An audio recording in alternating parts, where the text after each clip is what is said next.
जब भी 2-3 दिन मिलते हैं और मिलकर कोई चुनाव लड़ते हैं तो उस समय पर इस तरह की स्थितियां बन जाती हैं जो महाराष्ट्र में बनी। ये अच्छी बात रही कि महायुति के साथ ऐसी कोई दिक्कत सामने नहीं आई भी होगी तो अंदर खाने निपट गई, जल्दी मामला सुलट गया और उन्होंने अपना एक समझौता बनाकर आपस में सीटों का बंटवारा कर लिया। महाविकास अघाड़ी में स्थिति इतनी अच्छी नहीं है, खींचतान है और इस गठबंधन के लिए चुनौती इसलिए है क्योंकि लोकसभा चुनाव में तो इन्होंने अच्छा प्रदर्शन किया, तब उतनी परेशानी नहीं आई थी।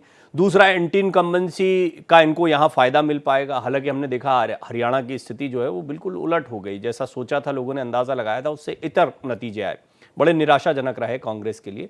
लेकिन महाराष्ट्र में यहाँ पर शरद पवार, उद्धव ठाकरे और कांग्रेस, इन तीनों की अपनी अपनी ताकत है, इन तीनों का समझौता होना जरूरी है, लेकिन अभी तक बात अटकी हुई है। खैर, बातचीत को इससे आगे ले जाएंगे क्योंकि महाराष्ट्र की सियासत अपने आप में बड़ी दिलचस्प है। यहां पर प्री पोल अलायंस तो हो रहा है, लेकिन उसके बाद पोस्ट पोल भी सोचा और विचारा जा रहा होगा निश्चित तौर पर, क्योंकि सभी जानते हैं कौन किसके साथ चला जाए इसके बारे में कुछ नहीं कहा जा सकता। खैर, आज इसी पर बातचीत करेंगे। तमाम मेहमान मेरे साथ जुड़ेंगे।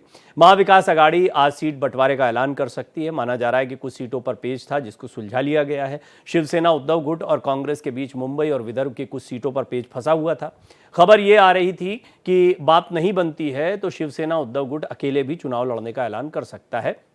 खैर, ऐसा लगता है अब जैसे संजय राउत का बयान आया कि नहीं, कोई मतभेद नहीं है और लिस्ट आ जाएगी, जल्दी आ जाएगी, तो लिस्ट आ ही जाएगी जैसा मैंने आपको कहा। लेकिन इसके कई और पहलू हैं जिन पर हम विस्तार से चर्चा करेंगे। उससे पहले ये छोटी सी रिपोर्ट देखिए।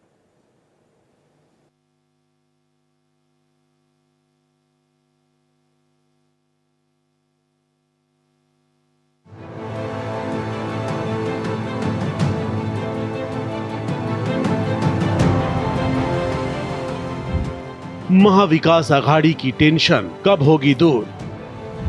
सीट शेयरिंग पर पेच सुलझने के आसार। सिर पर चुनाव, कब दूर होगा टकराव? क्या बनेगी बात? लगता है महाविकास आघाड़ी की गाड़ी जल्दी पटरी पर आ जाएगी। मतलब सीट शेयरिंग का मामला सुलझ जाएगा। तमाम बातचीत सुलह समझौते के बीच लग रहा है कि जल्दी सीट बंटवारे पर फाइनल मुहर लग जाएगी। वैसे तो मंगलवार से ही नामांकन की प्रक्रिया शुरू हो गई है। ऐसे में महाविकास आघाड़ी पर भी दबाव है कि जल्द से जल्द अपने सीट शेयरिंग को सार्वजनिक करे। माना जा रहा है कि जो बात बनती दिख रही है उसमें कांग्रेस 105 से 110 सीट, शिवसेना उद्धव गुट 90 से 95 सीट, एनसीपी शरद गुट 60 से 65 सीट। फिलहाल शिवसेना उद्धव गुट 100 सीटों की मांग कर रहा है, जिसमें मुंबई और विदर्भ की कुछ सीटें हैं। महाविकास आघाड़ी का सीट शेयरिंग का कोई फॉर्मूला नहीं है। महाविकास आघाड़ी की जो लिस्ट है वो इसलिए डेट हो गई कि हम सत्ता बनाने जा रहे हैं, हम सत्ता पर कब्जा करने जा रहे हैं। बाकी लोग तो अपोजिशन में बैठने वाले हैं खिचड़ी पकाकर। हम सत्ता में बैठेंगे तो हमें बहुत सोच समझकर हमारा उम्मीदवारों का और चुनाव क्षेत्र का चयन करना पड़ रहा है। इसमें आज हमारी पूरी लिस्ट जारी हो जाएगी। वहीं अखिलेश यादव की समाजवादी पार्टी को भी कुछ सीटें दी जा सकती हैं। हालांकि समाजवादी पार्टी 5 सीटों का ऐलान कर चुकी है, जबकि और सीटों की मांग कर रही है। देखना होगा महाविकास आघाड़ी अपने घटक दलों को कैसे सीट शेयरिंग को लेकर मना पाती है। दूसरी ओर महायुति नामांकन के पहले ही सीट शेयरिंग को फाइनल कर चुकी है और दमखम से कैंपेन में भी उतर चुकी है। ये पहली लिस्ट है। हाँ जी। फिर दूसरी आ जाएगी। फिर चुनाव लड़ेंगे और महायुति जीतेगी जोर से, ताकत से। जाहिर है महाराष्ट्र में महाविकास आघाड़ी और महायुति में ही टक्कर है, लेकिन जिस तरह से सीट शेयरिंग का मामला महाआघाड़ी में फंसा है उससे तमाम समीकरण भी उलझ गए। फिलहाल 23 नवंबर को जनता क्या फैसला सुनाएगी ये देखना होगा। लेकिन एक बात तो तय है कि महायुति सीटों के बंटवारे के बाद फ्रंट फुट पर खिलती नजर आ रही है। Bureau report, Bharat express. तो जो मेहमान मेरे साथ जुड़े हैं पहले उनका परिचय आपसे करवा देता हूं। राजीव पांडे हैं, प्रवक्ता भारतीय जनता पार्टी। चित्रा बाथम, प्रवक्ता कांग्रेस, मेरे साथ जुड़ रही हैं। जेपी सिंह जी वरिष्ठ पत्रकार हैं, महाराष्ट्र की राजनीति को काफ़ी करीब से जानते समझते हैं, उनसे बातचीत करेंगे। और देवकी नंदन मिश्रा भी मेरे साथ थोड़ी देर में चुनाव विश्लेषक के तौर पर जुड़ेंगे। आप सभी का मैं स्वागत करता हूँ। और वैसे तो बहुत सारे सवाल हैं जो चित्रा जी से हो सकते हैं राजीव जी, लेकिन मैं शुरुआत आपसे करना चाहता हूं और इस बातचीत को आगे ले जाते हैं। देखिए, सीटों का बंटवारा है, खींचतान होती है, वो तो हो ही जाएगा, सुलझ जाएगा। लेकिन मैं आज चाहता हूं कि हम पांच की पड़ताल में एक जरा गंभीर मुद्दे को समझें, वो है महाराष्ट्र की सियासत में विश्वास।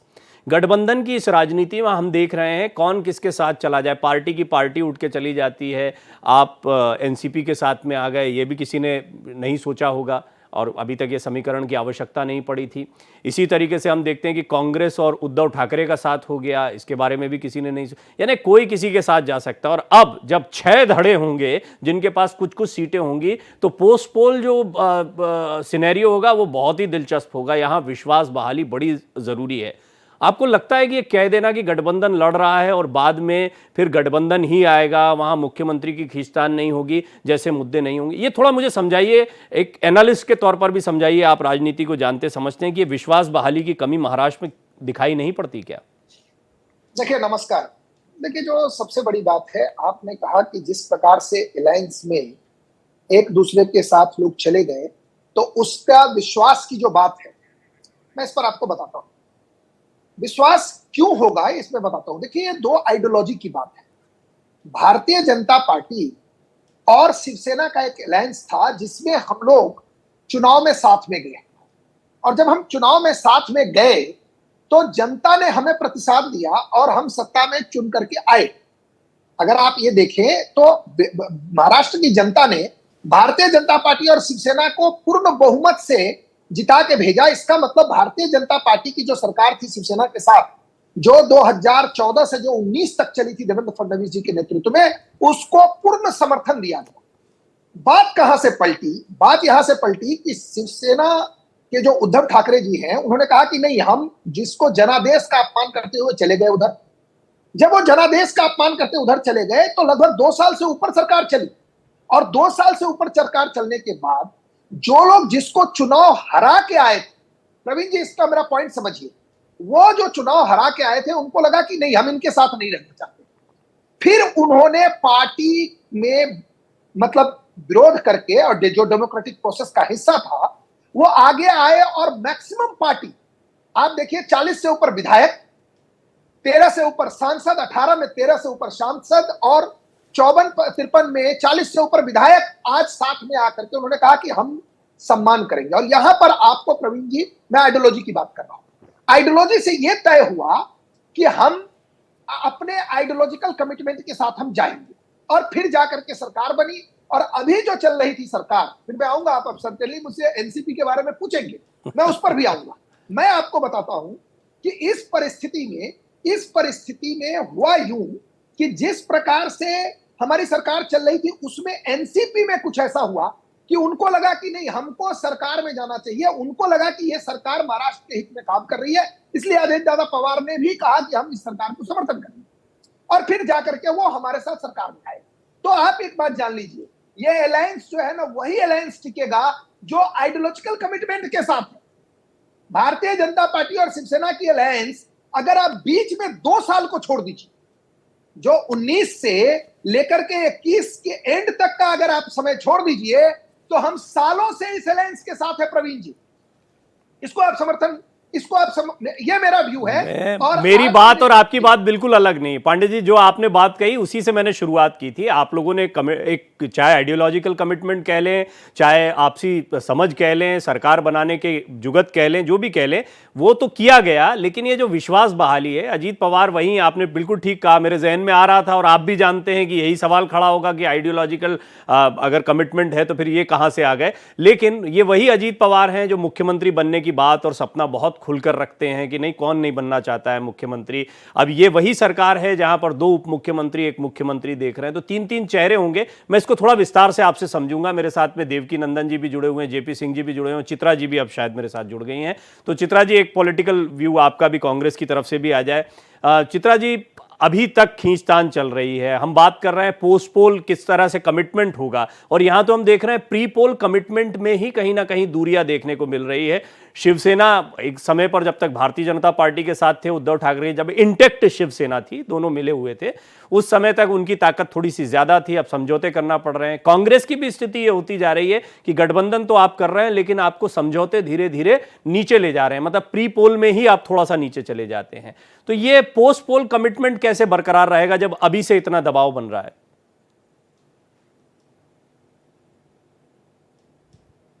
चित्रा जी, आप मुझे सुन पा रहे हैं? हेलो जी जी।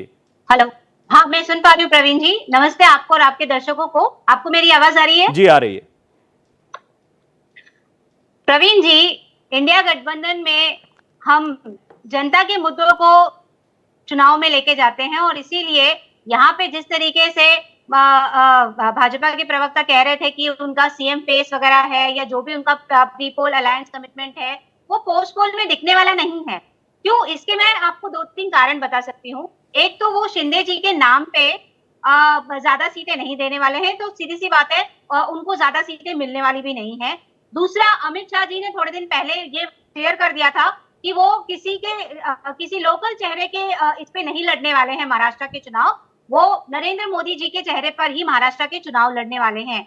तो यहाँ पे कमिटमेंट का जो सवाल है वो इंडिया अलायंस को नहीं है। शिंदे जी की तो सीटें वैसे ही कम थी, कम सीटों के बावजूद उनको मुख्यमंत्री बना दिया, ये भी एक कमिटमेंट है। वो तो यही कहेंगे, पांडे जी यही जवाब देंगे कि पहले ही कम थी सीटें। लेकिन वही तो मैं वही तो आपको बोल रही हूँ। इसीलिए इनके जो चंद्रकांत पाटिल जी थे, उन्होंने क्या कहा था, बहुत ही दिल पे पत्थर रखकर हमको एकनाथ शिंदे जी को अपना मुख्यमंत्री बनाना पड़ा, क्योंकि उन्होंने जो गद्दारी की थी उसको, उस गद्दारी का भरोसा, हालांकि बात पुरानी हो गई, लेकिन फिर भी मैं आपके इस कमेंट को लेता हूं इसमें, क्योंकि जो मैं चर्चा आज करना चाह रहा हूं, और मैं जेपी सिंह साहब और देवकी नंदन जी के पास जाऊंगा, लेकिन पांडे जी कुछ कहना चाह रहे हैं। पांडे जी संक्षेप में, ताकि बाकी में जी 10 सेकंड। देखिए, अभी कांग्रेस पार्टी को दूसरे स्टेट में भी देखना चाहिए। आपको उनको याद नहीं है कि नीतीश कुमार जी की जो पार्टी है, जब वो पहली बार सीएम बने थे तब भी हमारी पार्टी को ज्यादा सीट था, और जब अभी लास्ट टाइम भी वो सीएम बने तब भी हमारी भारतीय जनता पार्टी को सीट ज्यादा थी। देखिए, इसको आप समझिए। चित्रा जी, मेरी बात, मैं बीच में नहीं बोलता, मेरी बात सुन लीजिए। आपने ऐसे तो बात ही नहीं हो पाएगी ना। आपने अपने टाइम,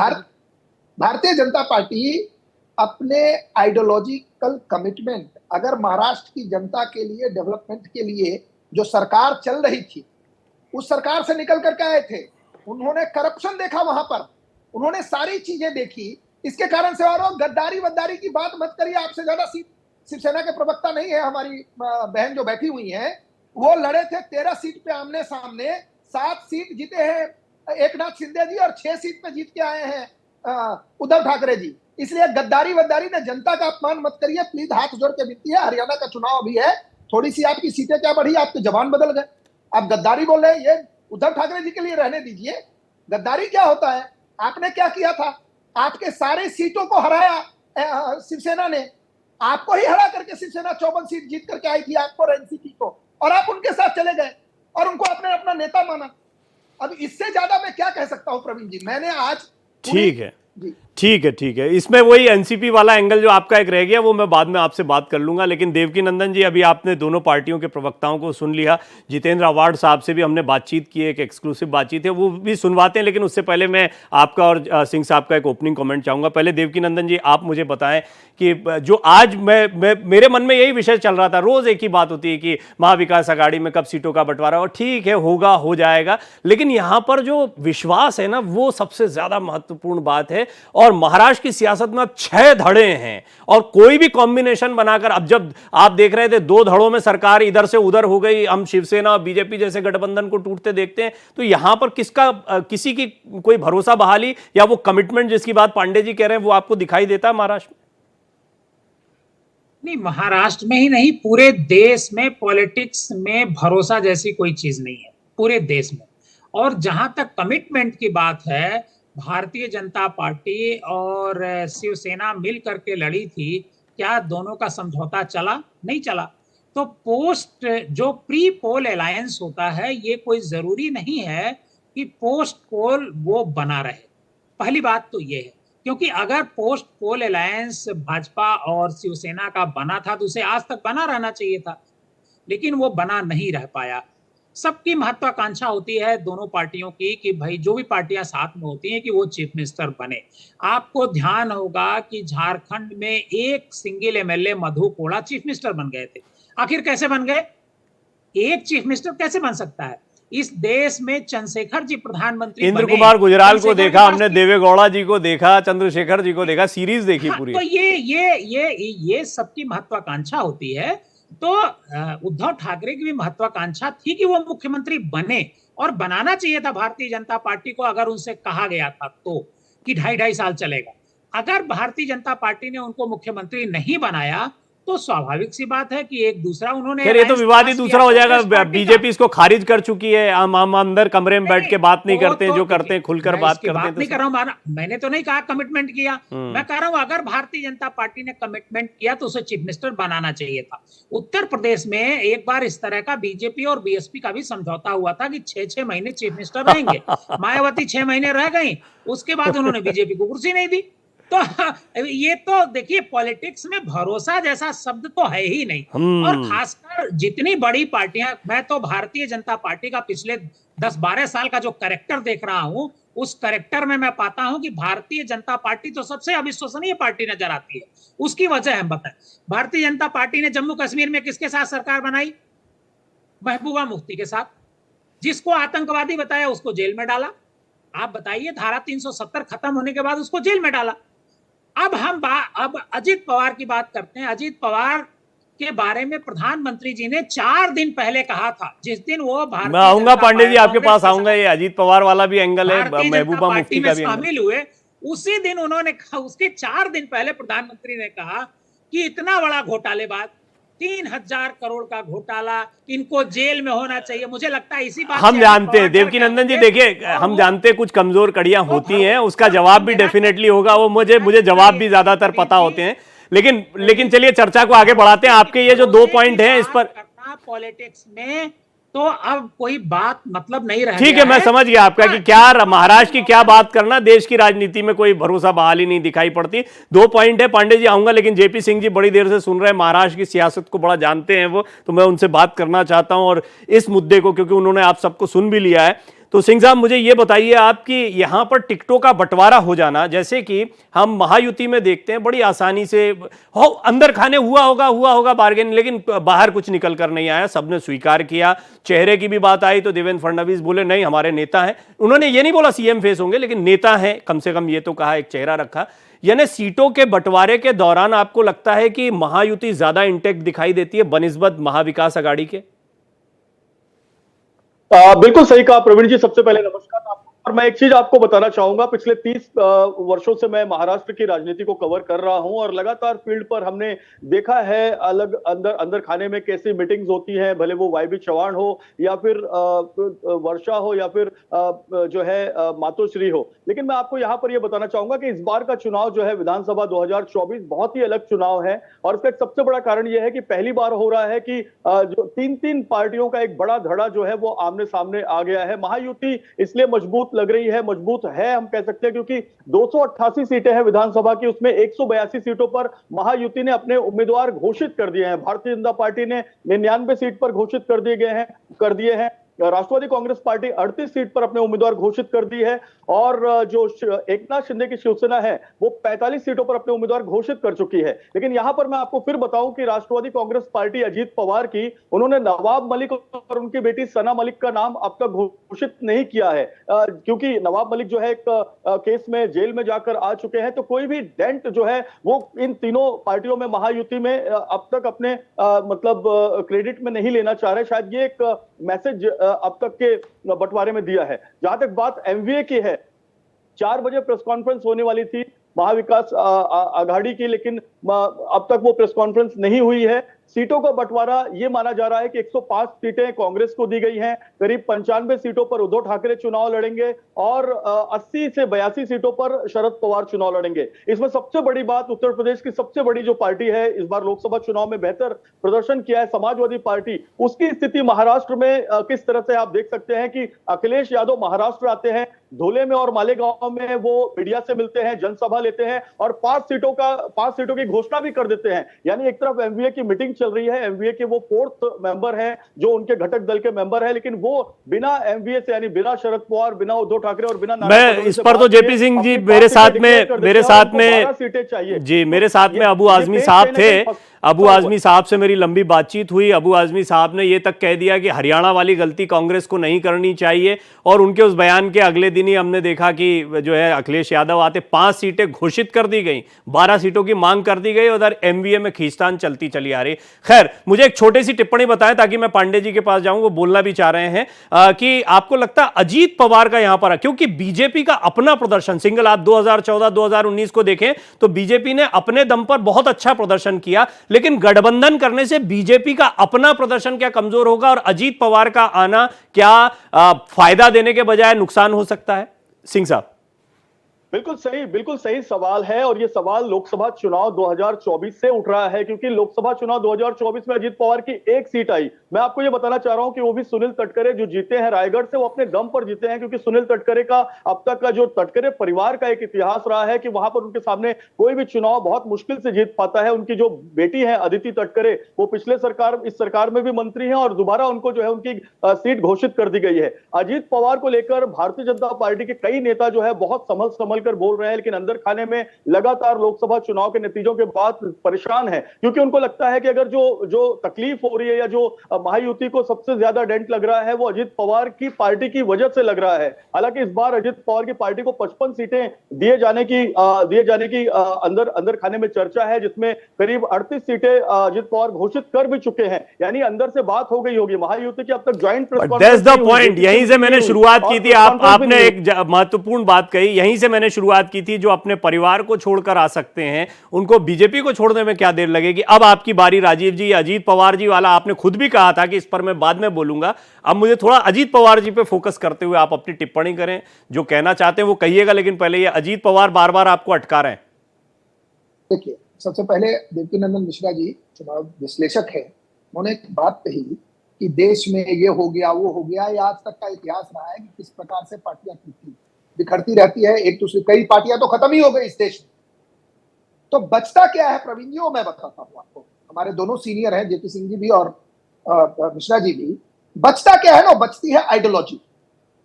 हाँ, इन्होंने कहा कि हम पीडीपी के साथ अलायंस में गए, बिल्कुल गए, ये तो फैक्ट है कि हम गए थे। आइडियोलॉजी क्या हमने छोड़ा? क्या हमने सत्ता के लिए अपने आइडियोलॉजी को फेंक दिया था? हमने कहा जो हमारी आइडियोलॉजी है हम उस पर कायम है।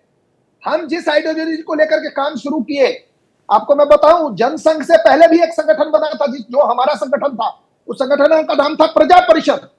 प्रजा परिषद ने जम्मू कश्मीर की लड़ाई शुरू की, उसके बाद जनसंघ आया। प्रजा परिषद ने जो तय किया था, भारतीय जनता पार्टी जनसंघ के होते हुए रास्ते में हमने वो सब काम जम्मू कश्मीर में कर दिया जो हमने तय किया था, जो जनता, देश की जनता से हमने मांगा। तो देखिए, आइडियोलॉजी, अलायंस होना अलग चीज है। अलायंस वो गड़बड़ी है जहां पर जब एक व्यक्ति सत्ता के लिए अपने आइडियोलॉजी को फेंक करके अलायंस कर ले। ये किसने किया? बाला साहेब ठाकरे, हमारे जो दैवत हैं, हिंदू हृदय सम्राट। उन्होंने क्या कहा था सोनिया गांधी के बारे में? इन्होंने उनके पुत्र को सीएम माना। उन्होंने क्या कहा था कि दिल्ली जाकर के क्या करते हैं, वो कौन व्यक्ति होते हैं, मैं उस चैनल पे बोलना भी नहीं चाहता हूं, आपके इतने सम्मानित चैनल पर। तो आइडियोलॉजी जो है ना, अगर अजीत दादा पवार हमारे साथ आए हैं तो वो महाराष्ट्र के डेवलपमेंट के लिए आए हैं, या उनकी मर्जी है, वो हमारे साथ आए। हमें लगा कि हम महाराष्ट्र को बेटर सर्व कर सकते हैं। एक जहां तक नहीं प्रवीण जी, मेरी बात कंप्लीट होनी चाहिए, क्योंकि देवकीनंदन मिश्रा जी ने ना ऐसी बातें कह दी कि देश में कुछ बचा ही नहीं। इनको मैं बता दूं कि 2014 में भारतीय जनता पार्टी और शिवसेना अलग अलग चुनाव लड़ी थी, और हम अपने दम पे 122 सीट जीत करके आए, और तब जाकर के हमारा फिर से अलायंस हो गया। तो मैं इनको बताना चाहता हूं कि भारतीय जनता पार्टी और शिवसेना की जो सरकार है और जो अलायंस है, वो माननीय प्रमोद महाजन जी जब थे और बाला साहेब ठाकरे थे, अटल बिहारी वाजपेयी थे, तब से हमारा अलायंस चल रहा है। बीच में केवल 2 साल का वक्त आया जब एक आदमी की अपनी कि मुझे सीएम बनना है, मेरी आइडियोलॉजी। बाला साहेब ठाकरे कहते थे, देखिए मेरे ये राज साहब ठाकरे, उद्धव साहब ठाकरे बैठे हैं, मैं जब चाहूं इनको बना सकता हूं, लेकिन मेरे परिवार का। तो देखिए, एक ही चीज जो परमानेंट है प्रवीण जी, मैं अपना कंक्लूजन रिमार्क कर रहा हूं, फिर मैं अजीत पवार जी पे आऊंगा। एक ही चीज परमानेंट है, वो है एक पार्टी की political ideology. Bharatiya Janata party निर्विवाद की रूप से आपकी बातों से इत्तेफाक है, आपकी किसी बात से इनकार नहीं, आप ठीक बस, बात कह रहे मैं कहूं, हैं। मैं मेरा एक सवाल है, मेरा एक सवाल है, आप ही की बात से निकल कर आया है, क्या अजीत पवार महाराष्ट्र में आपके लिए महबूबा मुफ्ती हैं? नहीं, बिल्कुल नहीं। मैंने क्या कहा, हम जब महबूबा मुफ्ती जी के साथ हमारा अलायंस हुआ, वो ऐसी परिस्थिति उत्पन्न हुई थी, हम भी उस अलायंस के पक्ष में नहीं थे। अब ऐसी परिस्थिति नहीं, अजीत पवार के साथ भी तो ये स्थिति आप कह रहे हैं वो आना चाहते हैं, आइडियोलॉजिकल डिफरेंस तो हैं, इससे इनकार नहीं कर सकते, वो एनसीपी के हैं। ये प्रवीण जी, ये आपको जाकर के आज हमारे जो एनसीपी के प्रवक्ता यहां नहीं है वो बता सकते हैं। मेरे हिसाब से राष्ट्रवाद पर, शिवाजी महाराज पर, हमारे जो महाराष्ट्र की जो हमारी आइडियोलॉजी, उसमें मुझे नहीं लग रहा है कि अजीत दादा पवार, आपने उनके लड़के का इंटरव्यू नहीं सुना हुआ, पार्थ पवार, मैं इंटरव्यू सुना सकता हूं आपको प्रवीण जी। मैंने खूब सुना, खूब एनालिसिस लिखी है, मैंने खूब एनालिसिस पढ़ी भी है महाराष्ट्र की, और पार्थ पवार के बारे में जो भी, अब वो छोड़ दीजिए चीजों को, अभी तो अजीत दादा पवार हमारे साथ आए, उनको पता है कि ये बीजेपी और शिवसेना की सरकार पहले थी, जब अजीत दादा पवार आए उनको शिवसेना, बस अब देखिए, अभी जहां से मैंने शुरू किया था ना, पांडे जी वहीं पर आएंगे, सभी मेहमान बने हुए, अब ये चर्चा जम गई जरा, अब इसको एक आधार मिल गया है, मसला यहां पर आया जो मैंने बात शुरुआत में कही थी, और मजा यही है महाराष्ट्र की पॉलिटिक्स में, ये नहीं कि महाविकास आघाड़ी में ये हो जाएगा सीटों का बंटवारा, सबका होता है लड़ाई, लेकिन जब चुनाव के नतीजे आएंगे, किसी के 6 हिस्सों में ये नतीजे आएंगे, और 6 हिस्से, वो 3-3 हिस्से साथ में बने हुए नहीं बने हुए हैं, यहां पर सीट बंटवारे से पता लग रहा है कि भैया ये आदमी अपनी सीटों को फिक्स करना चाहता है। अजीत पवार पर डिपेंडेंसी रहनी चाहिए, नहीं रहनी चाहिए, तो देखना है कि शिंदे और बीजेपी की सीटें इतनी आ जाएंगी कि नहीं आ जाएंगी, इन सब चीजों पर भी विचार हो रहा है, ऐसा मुझे लगता है। महाविकास आघाड़ी में सीट बंटवारे पर करीब सहमति बन गई है। अभी जो ताजा अपडेट आ रहा है, 4 से 5 सीटों को लेकर अभी भी पेच फंसा हुआ है। इसी को लेकर एनसीपी शरद पवार गुट के वरिष्ठ नेता जितेंद्र अवार्ड से हमारे सहयोगी अभिषेक पांडे ने बातचीत की है। मेरे साथ एनसीपी नेता जितेंद्र अवार्ड है। जितेंद्र जी, अब तक कितनी सीटों पर बात बन गई है, क्या सीटें अटकी हैं? 99% सीट पे बात हुई है, 1-2-4 इधर उधर बाकी है। एनसीपी क्या शिवसेना और कांग्रेस के बीच में मध्यस्थता कर रही है? उनमें कोई झगड़ा ही नहीं है तो मध्यस्थता क्या करना है? शरद पवार के पास गए थे ना बाला साहब थोराट। शरद पवार के पास हर कोई जाता है यार। शरद पवार एक ऐसी दवा है जो सबके लिए इलाज है। यानी महाविकास आघाड़ी में भी इलाज शरद पवार के पास ही है? बिल्कुल। अरे भीष्म पितामह है, भारत के राजनीति के है, तो हम इनका इस्तेमाल नहीं करेंगे क्या बात कर रहे हो? आखिरी सवाल, कब तक अनाउंसमेंट की संभावना है? अभी से कभी भी। आज भी? हाँ, कभी भी। बिल्कुल, जिस तरीके से जितेंद्र अवार्ड कह रहे हैं कि शरद पवार के पास हर कोई आता है और जल्द ही सीटों को लेकर के जो पेच फंसा है वो सुलझ जाएगा और अनाउंसमेंट महाविकास आघाड़ी के सीटों का होगा। वीडियो जर्नलिस्ट घनश्याम के साथ अभिषेक पांडे, भारत एक्सप्रेस, मुंबई। अच्छा, छोटी सी बातचीत थी लेकिन बड़ा अंदाज, और जितेंद्र अवार्ड वैसे भी बहुत महाराष्ट्र की सियासत में मैंने देखा है, तमाम राजनेता जो हैं उनकी कॉमिक टाइमिंग या बोलने का अंदाज जो होता है वो दिलचस्प बनाता है बातों को। एक बात साफ है कि अभी बात नहीं बनी है, और बातचीत में वो भले ही 99% भी तो दिक्कत का विषय, जब तक 100% ना हो जाए बाकी की सीटें अनाउंस कर दी गई होती। चित्रा जी, कांग्रेस के साथ भी तो ये चुनौती है, हम देख रहे हैं कि कांग्रेस, जैसा मैंने शुरुआत में भी पूछा, धीरे धीरे समझौता करते अब तो लड़ने के पहले ही थोड़ी कमजोरी वाली स्थिति आ जाती है, और हरियाणा के चुनाव के बाद तो ऐसा लगता है कि बाकी के दोनों दलों ने और ज्यादा दबाव बना दिया आप पर। देखिए कैसा है ना, जनता को आज के समय में, महाराष्ट्र की जनता को महाविकास आघाड़ी से बहुत उम्मीद है, क्योंकि जनता त्रस्त हो चुकी है और वो बदलाव चाहती है। हम जनता की उम्मीदों के ऊपर पूरी तरीके से खरे उतरना चाहते हैं, और इसीलिए ये जो छोटी छोटी डिटेल्स हैं उसके ऊपर भी बारीकी से हम नजर रखे हुए हैं कि कहीं हमसे कोई गलती ना हो जाए, और इसीलिए इसको एक बार नहीं हमारी लीडरशिप शायद 10 बार चेक करके, क्रॉस वेरीफाई करके, सर्वे के रिजल्ट्स लेके, बहुत आकलन करके ही उसको अनाउंस कर रही है।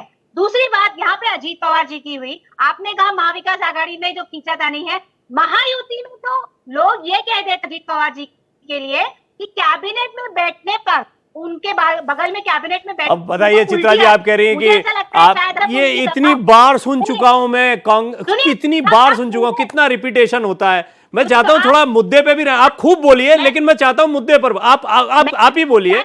आप मुझे ये बताइए, जितेंद्र अवार्ड अभी कह रहे थे, लेकिन ये सत्य है ना, एक सत्य है। ठीक है, सत्य स्वीकार कर लिया, कई बार आ गया इस मंच पर, तमाम प्रवक्ता यही बात बोल बोल कर चले गए। अजीत पवार पर उन्होंने बात भी रख दी, हमारी बातचीत हो ही नहीं पाएगी। अरे जो फैक्ट है, मेरा ये कहना है चित्रा जी, एक नया विषय जैसे आते हैं, रोज एक जैसी बात करने का कोई मतलब नहीं। आए हैं आप जैसे सब बड़े बड़े चेहरे मौजूद हैं, तो कुछ ऐसी बात की जाए जो नई बात हो, महाराष्ट्र की राजनीति में दिलचस्पी आए। एक जैसी बात क्यों करना। अब मेरी बात सुनिए, आप एक बात तो सुन लीजिए चित्रा जी, निवेदन है आपसे। जितेंद्र अवार्ड जी को आप सुन रही थी, उन्होंने कहा शरद पवार भीष्म पितामह हैं, सबको उनके पास जाना पड़ता है, हर इलाज की दवा उनके पास है। शरद पवार क्या आपके नेता हैं? शरद पवार, मुझे ऐसा लगता है महाराष्ट्र में जो भी राजनेता है, सभी के कहीं ना कहीं वो अनुयायी रहे हैं, क्योंकि वो इतने लंबे समय से महाराष्ट्र की नीति में रहे हैं और उन्हें जो अनुभव है, मुझे ऐसा लगता है हर कोई उनके पास अपनी सलाह मशवरा के लिए जाता है, तो उसमें कोई वो ठीक है, मैं ये कह रहा हूं वो आपके नेता हैं। आपकी महाविकास आघाड़ी का सबसे बड़ा चेहरा शरद पवार है या उद्धव ठाकरे हैं या नाना पटोले हैं? देखिए मैं करता हूँ, तो मेरी पार्टी के नेता ही ऑब्वियसली सबसे अहम आता है, लेकिन महाराष्ट्र की राजनीति जब हम बढ़े के लिए के लिए एक अलग स्थान है, एक अलग के लिए आकार है, तो वो सभी के नेता हैं। और जितेंद्र अवार्ड जी ने अपने हिसाब से कहा है कि वो भीष्म पितामह है, तो वो है। ठीक है चित्रा जी, आपका नेटवर्क गड़बड़ा रहा था, मुझे बड़ी घबराहट होती है जब कांग्रेस प्रवक्ता का नेटवर्क गड़बड़ होता है, तो फिर वो ये बोलने लगते हैं हमको बोलने नहीं दिया हमारा नेटवर्क। चलो अच्छा है कि आपकी बात पूरी हो गई।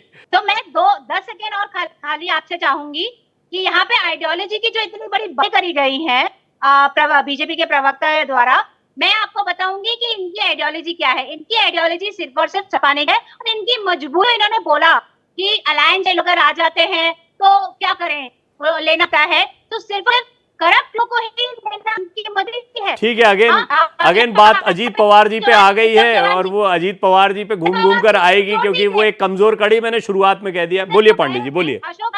देखिए 2-3 बातें हैं। सबसे पहले अभी जो चुनाव धर्म युद्ध होने से पहले ही अभी जो जितेंद्र अवार्ड जी ने हार मान ली, क्योंकि इन्होंने कहा कि शरद पवार जी भीष्म पितामह है, एज है उनका, वो सबसे सीनियर लीडर है, रेस्पेक्टेबल लीडर है महाराष्ट्र के रेस्पेक्टेबल लीडर है, लेकिन वो भीष्म है, तो भीष्म है तो वो तो उनको खुद पता है कि वो अधर्म के साथ है, इसलिए उनको बानों की सैया पर जाना पड़ेगा। और भारतीय ये आप लोग महाराष्ट्र के जितने हैं ना, बाला साहब ठाकरे तो कार्टूनिस्ट थे ही, बहुत अच्छी टिप्पणियां करते थे, लेकिन मैंने देखा बाद की परंपरा में सब एक से एक कमाल के नेता निकल कर आए।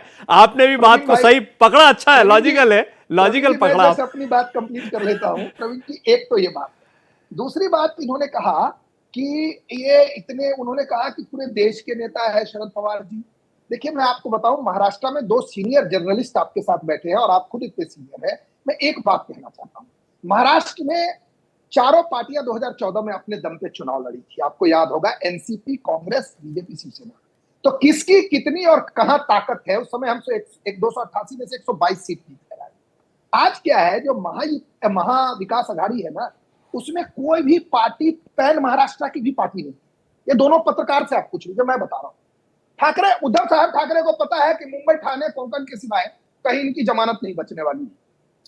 शरद पवार जी की पार्टी है वेस्टर्न महाराष्ट्र। लोकसभा चुनाव में क्या हुआ था वो भी बताते चलिए ना, अभी लोकसभा चुनाव आ जाएगा, क्योंकि जैसे ही आपके इसके मैं आ रहा हूं ना, मेरी बात खत्म हो जाने दीजिए। लेकिन लोकसभा का जो चुनाव था प्रवीण जी, आपने पूछ दिया, लोकसभा का चुनाव रिजर्वेशन और कॉन्स्टिट्यूशन के झूठ पर आधारित चुनाव था। अभी आपने हरियाणा में देख लिया ना क्या हुआ। मैं आपको क्या कह रहा हूं, लोकसभा का चुनाव मैं उस पर अभी नहीं हूं, पहले मेरी बात खत्म हो जाने दीजिए। हालांकि मध्य प्रदेश में नहीं चला, गुजरात में नहीं चला रिजर्वेशन का मामला, सिर्फ महाराष्ट्र में चला। महाराष्ट्र नहीं, यूपी में उसका इफेक्ट पड़ा, पश्चिम बंगाल में, यूपी में और महाराष्ट्र में 3 जगह पे चला। मैं बिहार में पड़ा नहीं तो हम 45 सीट जीतते, बिहार में हम केवल 31 सीट जीत पाए। मेरी बात आप सुन लीजिए, मैं दूसरी बात कर रहा हूं, ये तीनों पार्टियां हैं ना, आप इतने सीनियर और 2 जर्नलिस्ट और हैं। शरद पवार जी को पता है उनकी पार्टी कहां पर है, उनकी पार्टी वेस्टर्न महाराष्ट्र की पार्टी है, और कांग्रेस जो नाना पटोले है वो विदर्भ के नेता है। तो आज स्थिति क्या है कि एक महाविकास अघाड़ी जो है ना, वो 3 रीजनल पार्टियों का अलायंस है, और इधर आप देख लीजिएगा चुनाव के दिन, अगर चुनाव के बाद भी हम प्रवीण जी कभी मिलेंगे तो आप ये दोनों बातें, नाना पटोले जी को कोई लेना देना नहीं है पूरे महाराष्ट्र से, उनको विदर्भ की बात है उनके हाथ में। उद्धव जी को पता है मुंबई ठाणे कोंकण में लड़ना है, यहां से भी पूरी तरीके से हारेंगे इस बार, पहले भी हार चुके हैं, अकेले अकेले लड़े थे तो मुंबई में बीजेपी ज्यादा सीट जीती थी शिवसेना से। तो मैं कहना चाह रहा हूं, हमारी बहन ने जो अभी कहा, कांग्रेस की प्रवक्ता ने, कि हम केवल करप्ट लोगों से हाथ मिलाते हैं। अरे भैया, करप्ट लोग आप कहते हैं कि हमारे यहां आ जाते हैं, आपके यहां है ये एडमिट करते हैं। हमारी पार्टी में 2 बातें जो कांस्टेंट है प्रवीण जी, एक आइडियोलॉजी सुप्रीम है। ठीक, राजीव जी आप जाने दीजिए, मुझे जरा दूसरे मेहमानों की तरफ, आपने काफी आपका लंबी बात आपने रखी, कुछ बहुत इंपॉर्टेंट पॉइंट भी हैं। देवकी नंदन जी, एक बात तो सही है जो पांडे जी कह रहे हैं कि इसमें क्षेत्र, हालांकि ये हम शिंदे जी के साथ में और अजीत पवार के भी साथ में देखते हैं, लेकिन भारतीय जनता पार्टी, देवेंद्र फडणवीस, ये एक ऐसा कॉम्बिनेशन बनता है जो इस लिहाज से कि पूरे महाराष्ट्र में अगर असर रखे, उस लिहाज से आप क्या मानेंगे? हालांकि शरद पवार भी वैसा ही चेहरा है लेकिन उतना एक्टिव नहीं है। उद्धव ठाकरे को भी हमने देखा कि थोड़ा उन्होंने जो पार्टी की टूट फूट और संवेदना वाली जो बातें थी वो उनके साथ में जुड़ी दिखाई दी। कैसे कंपेयर करेंगे जो अभी पांडे जी ने कहा है इन दोनों गठबंधनों को?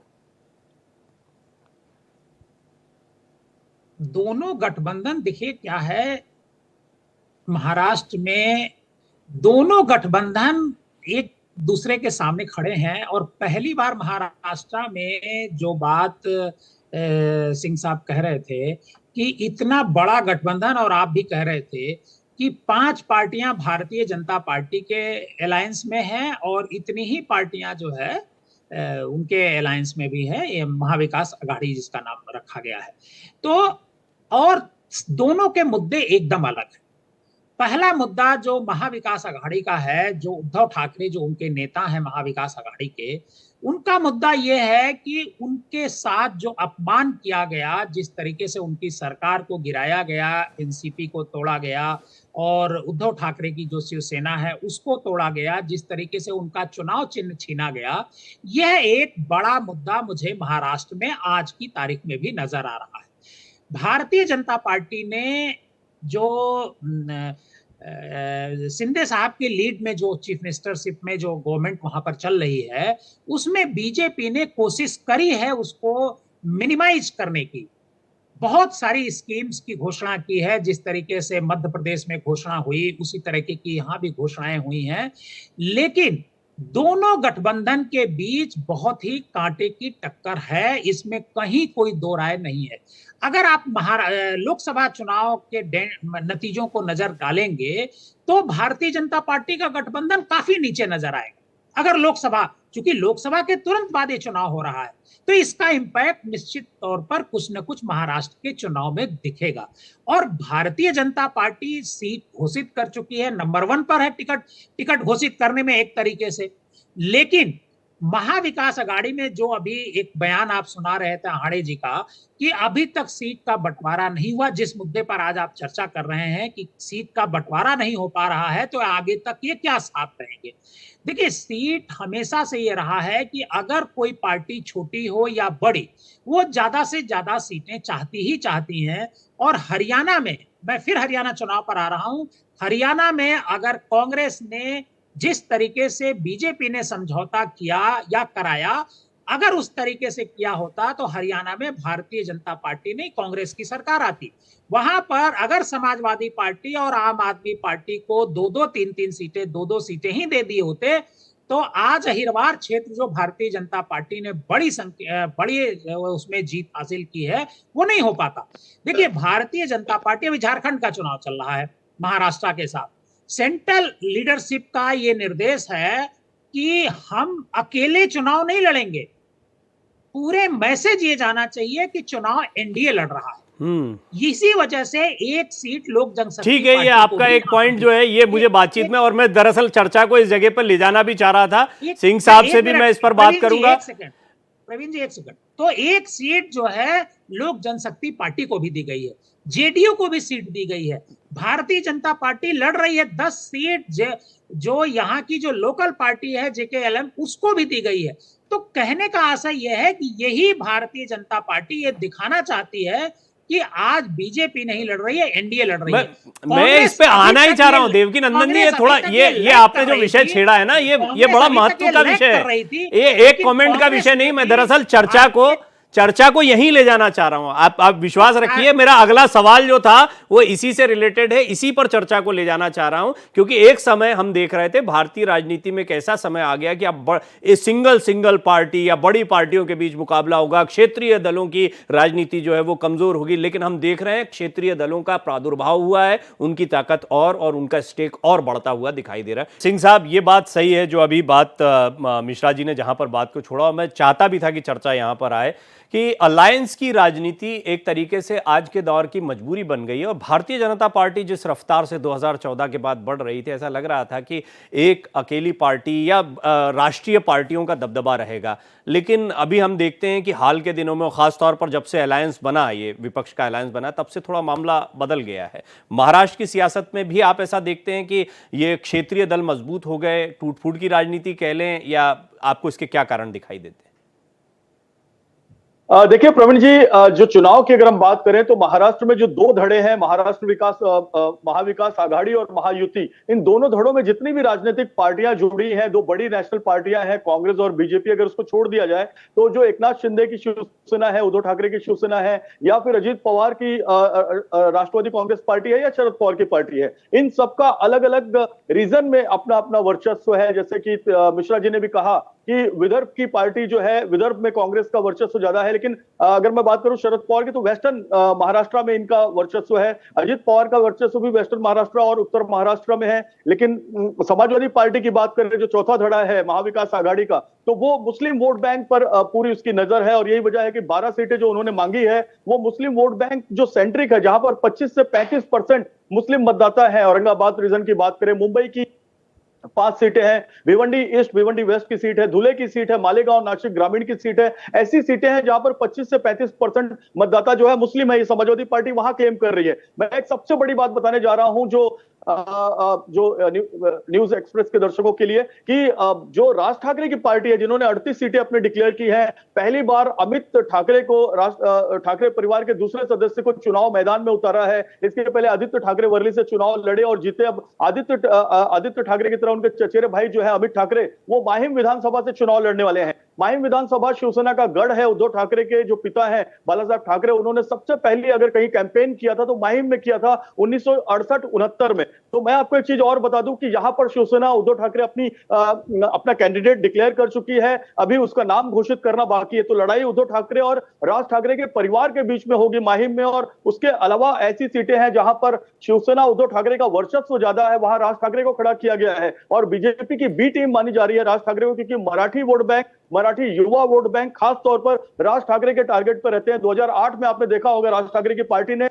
अच्छा खासा प्रदर्शन किया था और 2008 में करीब 16 सीटें राज ठाकरे की पार्टी को आई थी और नगर पालिका में भी अच्छा प्रदर्शन किया था। तो यहाँ जो दो लड़ाई है वो अलग अलग रीजन, अलग अलग कारण की वजह से है। जितने भी इनमें धड़े मिले हैं, अजीत पवार का अपना वर्चस्व मैं आपको बताऊं, पुणे में, पिंपरी चिंचवड़ में काफी ज्यादा है, नासिक ग्रामीण में बहुत ज्यादा है, जो पश्चिम महाराष्ट्र है उस बेल्ट में अजीत पवार का नेटवर्क अपना पावर है। और यही वजह है कि जो बारामती की सीट है वो खुद अजीत पवार चुनाव के लिए अपनी उम्मीदवारी का ऐलान कर चुके हैं। यानी कि जितने भी बड़े नेता हैं महायुति के, अजीत पवार हो, देवेंद्र फडणवीस हो या एकनाथ शिंदे हो, तीनों इस बार फील्ड में हैं, तीनों इस बार चुनाव लड़ रहे हैं। और यही कमोबस स्थिति जो है वो महाविकास आघाड़ी में भी देखी जा रही है। लेकिन महाविकास आघाड़ी में उद्धव ठाकरे चुनाव नहीं लड़ेंगे, शरद पवार चुनाव नहीं लड़ेंगे, नाना पटोले चुनाव लड़ेंगे, लेकिन नाना पटोले विदर्भ से चुनाव लड़ेंगे। लेकिन इनके बारे में यह कहा जा रहा है कि आज रात को कांग्रेस अपने 53 उम्मीदवारों की एक पहली सूची जारी कर सकती है। जब मैं आपसे बात कर रहा हूं तो विजय वडेट्टीवार की एक प्रेस कॉन्फ्रेंस हुई है, उसमें उन्होंने ये कहा है, कांग्रेस के बड़े नेता हैं, कि हमारा गठबंधन जो है महाविकास आघाड़ी, उसने 288 सीटों पर अपने उम्मीदवार के नाम फाइनल कर दिए हैं, बस घोषणा करनी बाकी है। तो घोषणा आज रात को भी हो सकती है, क्योंकि सिर्फ 5 दिन आपने डिटेल में काफी अच्छा अपडेट दे दिया। ये बहुत सारी जानकारियां, और आपने एक दिलचस्प मामला और नाम छेड़ दिया जिसको मैं भूला चला जा रहा था चर्चा में। पांडे जी अभी तक तो थे, अब एकदम से दिखना बंद हो गए, शायद कनेक्टिविटी का इश्यू आ रहा है, तो पांडे जी से भी मैं ये पूछता। लेकिन चलिए मिश्रा जी, आप मुझे इस पर थोड़ा सा बताएं। बी टीम तो कह ही दिया सिंह साहब ने, वो बता रहे हैं अपरोक्ष रूप से बीजेपी के साथ में। राज ठाकरे का आप क्या इन्फ्लुएंस देखते हैं, उनकी राजनीति जो है, और क्योंकि वो तो विधानसभा की राजनीति के मजबूत खिलाड़ी माने जाते थे, खासतौर पर मुंबई और कई क्षेत्रों में उनका अच्छा असर था एक समय जब मन से उन्होंने शुरू की थी। लेकिन आपको लगता है इस चुनाव में कुछ रहेगा उनका मामला? अगर ये बात पब्लिक में चली जाएगी कि राज ठाकरे भारतीय जनता पार्टी की बी टीम है, तो मुझे नहीं लगता है कि राज ठाकरे को कोई सफलता मिलने वाली है, जैसा जेपी सिंह साहब कह रहे हैं। और ये बात ट्रेवल कर रही है। जब कभी भी बीजेपी की बी टीम होने का ट्रेवल मैसेज करने लगता है, तो जो बाकी जो उसका जो वोट है वो खिसकने लगता है।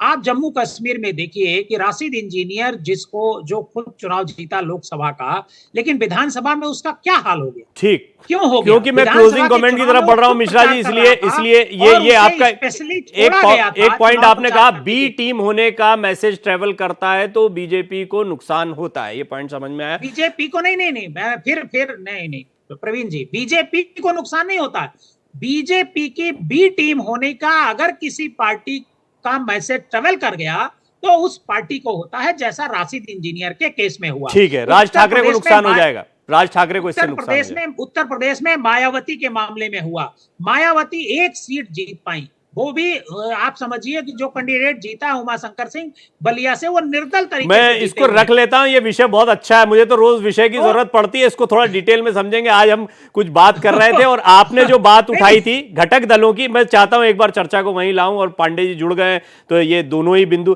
भाई पांडे जी, जब सबको शामिल किया था तो राज ठाकरे जी को भी शामिल कर लेते साथ में, क्या बी टीम ए टीम करना, जब इतना अच्छा गठबंधन बनाया है तो उनको भी साथ में ले लेते। और दूसरा, भारतीय जनता पार्टी जो उत्तर प्रदेश में अपनी ताकत पर चल रही थी, फिर बिहार में भी हम देख रहे थे कि धीरे धीरे अपनी ताकत बना रही थी, लेकिन ऐसा लगता है कि क्षेत्रीय दलों पर डिपेंडेंसी जो है वो अब आज की राजनीति की जरूरत, मजबूरी जो कह ले।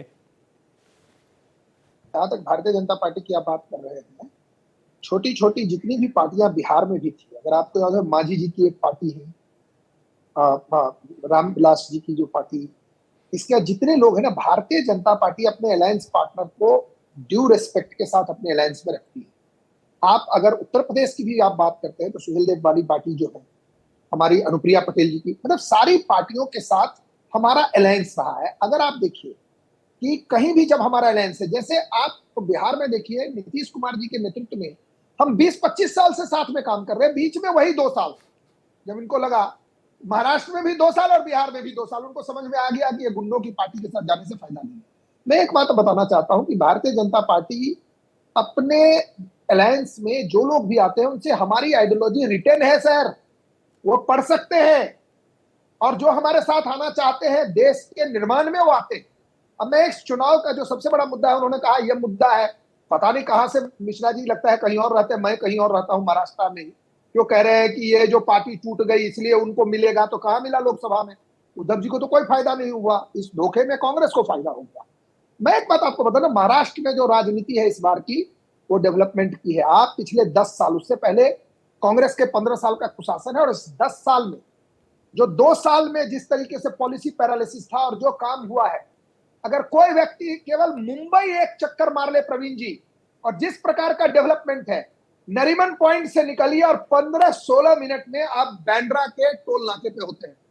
इनकी सरकार थी 15 साल में, 40 साल से एक रोड बन रहा था जो अटल सेतु के नाम से आज है, जहां नया एयरपोर्ट है। ये सब 40-50 साल पहले का प्रोजेक्ट है, लेकिन मिश्रा जी और सिंह साहब ये सब बात नहीं करेंगे कि भारतीय जनता पार्टी ने किस प्रकार से महाराष्ट्र के इंफ्रास्ट्रक्चर को बदल दिया। ये जो समृद्धि महामार्ग है, जो अब मुंबई से दिल्ली, 15 साल चित्रा बाथम जी की सरकार थी, केवल उनका एक ही काम था, 15 साल में इनके जो फार्मर्स के जो सुसाइड है, वो केवल आप याद कर सकते हैं कि 15 साल में इन्होंने क्या दिया महाराष्ट्र को, फार्मर सुसाइड, जबकि सो कॉल्ड। ठीक है पांडे जी, क्योंकि अनुत्तरित ना रह जाए, फिर चित्रा जी की शिकायत होगी कि वो नहीं बोल पाए। संक्षेप में इसको मानना है कि चुनाव हमने जो काम किया है, प्रवीण जी, मैं कई शो पे उत्तर प्रदेश में जब माननीय योगी आदित्यनाथ जी चुनाव लड़ रहे थे तो मैं कहता था कि अगर 5 साल में हमने काम नहीं किया है तो हम चुनाव हार जाएंगे। मैं आज आपके चैनल पे कह रहा हूं कि हमने अगर काम किया है तो हमारी मुझे भी जो बोलने का मौका महायुति दिया है वो 2/3 बहुमत से सरकार में आएगी। और मैं अगर हमने काम नहीं किया तो हम चुनाव ठीक है, तो बोल दिया आपने। जी चित्रा जी बोलिए बोलिए बोलिए। मैं आपको पूछना चाहूंगी कि ये बार बार जो इतना बड़ा बड़ा बात कर रहे हैं आइडियोलॉजी की, महाराष्ट्र के संदर्भ में इनकी आइडियोलॉजी क्या है, जरा बताएंगे? महाराष्ट्र को लूटने की इनकी आइडियोलॉजी है। महाराष्ट्र का कितना बिजनेस इन्होंने गुजरात को गिफ्ट किया है, क्या कोई जानता नहीं है क्या? $1 बिलियन इन्वेस्टमेंट जो महाराष्ट्र के अंदर वो चला गया। नहीं, अब हमारे ठीक है, आपने बोल लिया राजीव जी, अब उनको आप भूल रहे हैं। अब आप दोनों बोल लीजिए, मुझे तो शो खत्म करना होगा। अब आपकी आपस में लंबी चर्चा चलती रहेगी। अपना दुरुस्त करिए चित्रा जी, दुरुस्त करिए। एफडीआई में नंबर 1 महाराष्ट्र है, गलत फैक्ट मत दीजिए। बड़ा चैनल है, प्रवीण जी बैठे हैं और दो बड़े पत्रकार हैं। नंबर 1 पे महाराष्ट्र है और महाराष्ट्र में हमारी आइडियोलॉजी आप जानना चाहते हैं, मैं बताऊं? शिवाजी महाराज की आइडियोलॉजी हमारी आइडियोलॉजी है। चलिए ये ठीक है, अच्छा हुआ चाहिए चर्चा के अंत में आप लोग बोल रहे हैं, लेकिन ठीक है। बहुत बहुत धन्यवाद आपका चित्रा जी, पांडे जी आपका धन्यवाद, देवकी नंदन जी आपका धन्यवाद, जेपी सिंह साहब बहुत अच्छे आंकड़े आपने रखे हैं, आगे बहुत काम आएंगे। तो चर्चा होती रहेगी आप सभी लोगों से, बहुत सारे मुद्दे हैं और हम लोगों को काफी डिस्कशन करना है अब तो महाराष्ट्र चुनाव के दौरान। आप चारों मेहमानों का मैं बहुत बहुत धन्यवाद करता हूं। 5 की पड़ताल में इतना ही, खबरें जारी हैं।